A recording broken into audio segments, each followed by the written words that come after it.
Rain had glued last winter's grit into the cracks of the parking lot, and the wind coming off the river still found its way under every layer Owen Calder wore.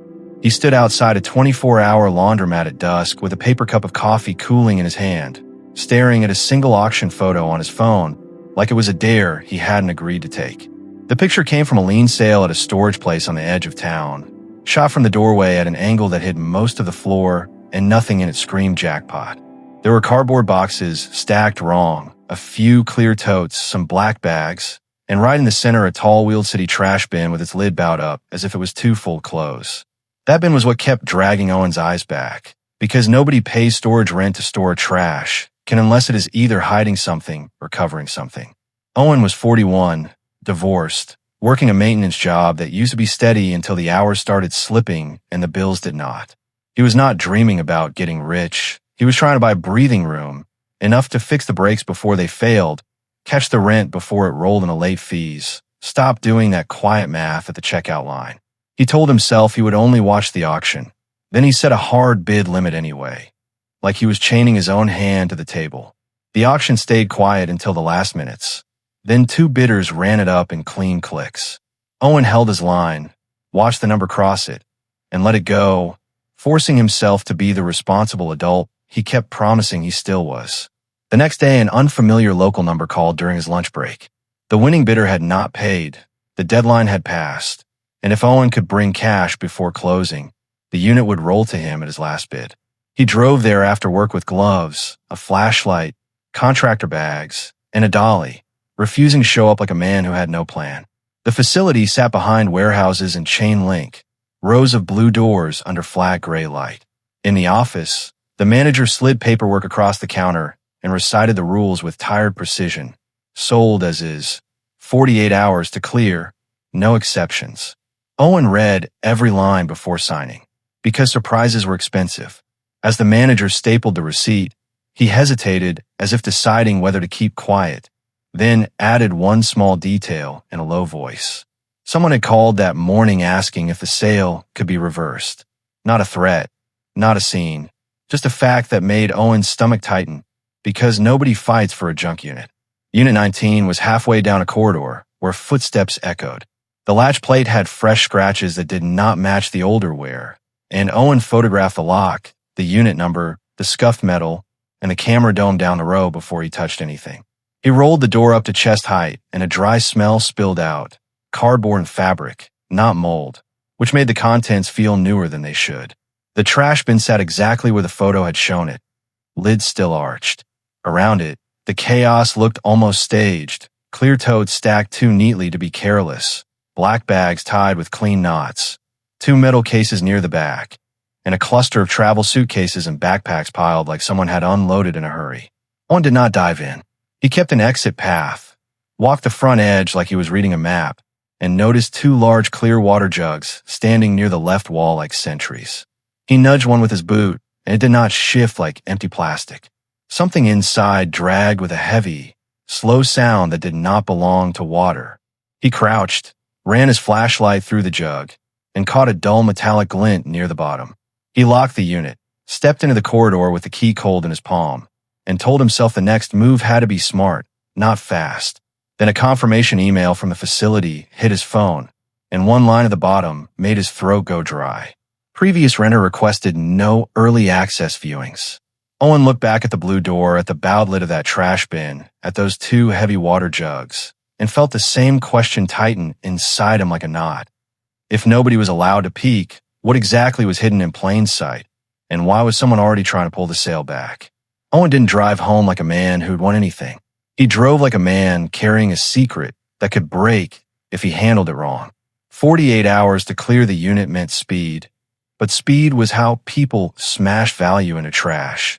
So first thing in the morning, he bought himself time. He returned to the office, paid for a month extension, and asked for a facility lock added on top of his own so the door couldn't be opened without staff. The manager agreed, then slid one more detail across the counter like he hated the taste of it.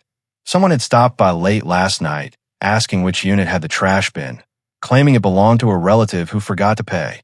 Owen kept his face flat, thanked him, and walked back down the lane with his shoulders tight, because now it wasn't just a weird find. It was a find somebody was tracking. At the door, he photographed everything again. The latch scratches looked brighter in daylight, and there was a fresh scuff on the concrete like a boot had pivoted and waited. Inside, nothing was tossed over, but the bin lid sat a hair more crooked than before, and Owen's skin knew what his eyes didn't want to admit. Someone had been close. He didn't climb in and start digging like a kid on Christmas. He cleared a narrow path, pulled the light junk forward, and worked toward the back until he reached the 2 metal cases. They were the first things that felt organized in a room pretending to be chaos. One case opened to rows of graded coin slabs, each in hard plastic holders with printed labels like a collector wanted proof, not stories. Under them were cloth rolls tied with string, and when Owen loosened one just enough to peek, thick gold-colored coins flashed back at him like buttons cut from sunlight. The second case held watches and pouches, a couple of rings wrapped in tissue, and a sealed envelope marked receipts in block letters. He didn't tear it open yet. Paper trails were lifelines, and he wasn't about to cut his own. Then he went to the water jugs, because the weight in them was the loudest truth in the room. He set his phone to record, said the date and unit number quietly, and twisted the cap off with gloved hands. The smell that rose wasn't rot. It was clean metal and old paper.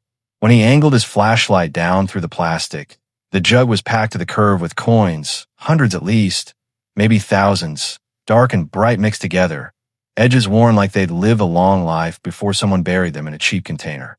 The second jug was just as full. Owen's throat went dry, not from joy, but from the ugly math of it. Coins like that could be worth nothing, or they could be worth enough to change a man's year, and either way they could attract the wrong kind of attention fast. He turned back to the trash bin with a new respect. The lid resisted like it was holding pressure. Under the top layer were heavy-duty sacks cinched with zip ties, and inside the first one he cut open were brick stacks of bank-style coin rolls, and marked with dates that didn't match modern change. Another sack held capsules with silver-bright pieces that looked almost untouched.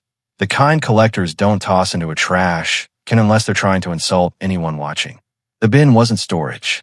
It was camouflage. It was a vault dressed as a joke. Owen locked the unit, walked straight to his truck, and the second he sat down his phone buzzed with a text from an unknown number. No hello, no name, no threats, just 5 words that hit like a hand closing on his throat. Stop opening the bin. He stared at the message until his jaw hurt, because whoever sent it hadn't guessed. They knew exactly what he'd touched, and they were close enough to keep score. Owen didn't reply to the text, because replying would have been an admission that the line worked. Instead, he did what kept him alive through every tight month. He turned fear into paperwork. He screenshot the message, emailed it to himself with a timestamp, and drove to a busy strip mall where cameras and foot traffic made it harder for anyone to talk. Only then did he open the receipts envelope from the metal case. It wasn't a confession, but it wasn't nothing either. Old pawn tickets, a couple cash for gold slips, and a storage payment stub with a last name scratched so hard it looked intentional. Whoever built that bin had planned to vanish on paper, and now they were trying to make Owen vanish in practice. Next morning, he asked the manager to walk with him to the unit as a witness. Then he called the non-emergency line and got a report number. No drama, no speeches, just a record that started early. He didn't empty the bin on site like someone chasing a jackpot. He removed only what he could document and control in one trip. 1 metal case of graded slabs and 1 of the coin jugs, wrapped and strapped, photos taken before the tailgate closed. He drove straight to a real coin dealer, not a pawn counter, and he kept everything in daylight. The dealer's hands moved slow and exact, checking labels and serials like they mattered, because they did. After 10 minutes, the man looked up and said the words Owen needed more than any fantasy number. The slabs were authentic, and some weren't common. The offer was fair wholesale, written on a receipt, and it put clean money into Owen's pocket without forcing him to gamble the whole haul in one swing. That should have been the relief, but the pressure followed him. An hour later, another unknown number sent a photo taken from across the street. Owen walking out of the coin shop, the sign blurred but recognizable. Under it were 8 words, colder than a threat, because they proved he was being watched in real time. Wrong shop, wrong move. Put the bin back. Owen didn't spiral. He forwarded the photo to the same report file. Then he did the one thing people who live in shadows hate most. He widened the circle.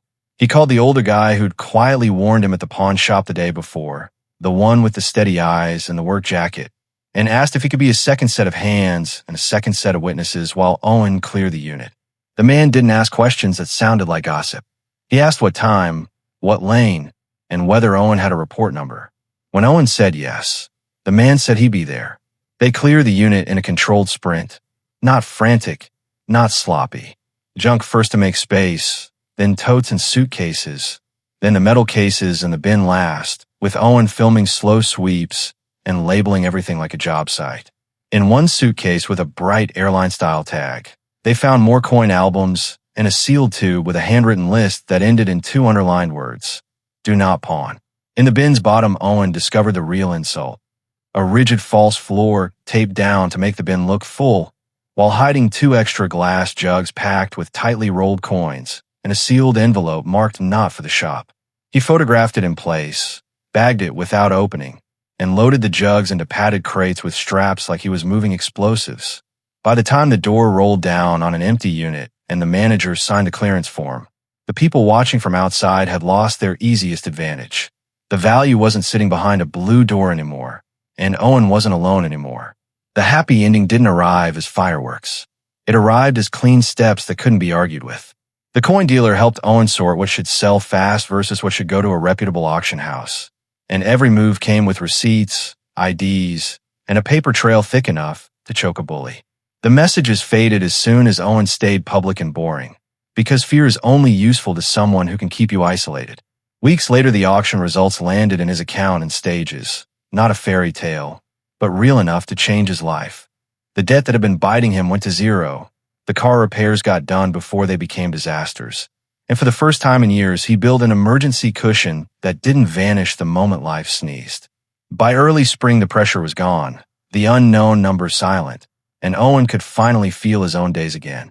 He didn't brag about what happened, but he didn't live scared either. He bought a small enclosed trailer, so he'd never have to move valuables in an open bed again. And he took units carefully, one at a time, always documented, always in the open, never chasing hype. The mystery of who hid a fortune in a trash bin never got a neat answer, and Owen stopped needing one. He'd learned the real rule. Money can be luck, but peace is earned by staying calm, keeping it clean, and refusing to let someone else's fear write your decisions.